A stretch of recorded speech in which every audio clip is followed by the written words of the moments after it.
కమిరీ బాదామి రోటీ తయారు చేయ విధానం.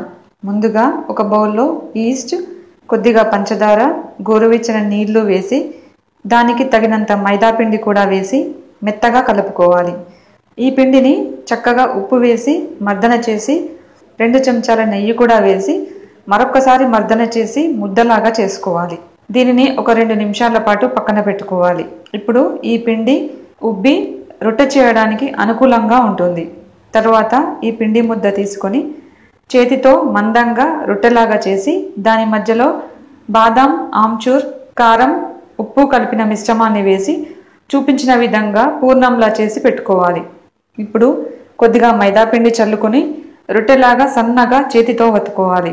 దీనిపైన సాఫ్రాన్ నీళ్లు చల్లుకొని కొద్దిగా గసగసాలు కూడా వేసుకోవాలి. దీనిని వేడివేడి పెనంపై వెన్న వేసి 2 వైపులా మంచి రంగు వచ్చేంత వరకు కాల్చుకొని ఏదైనా కర్రీతో సర్వ్ చేసుకోవచ్చు.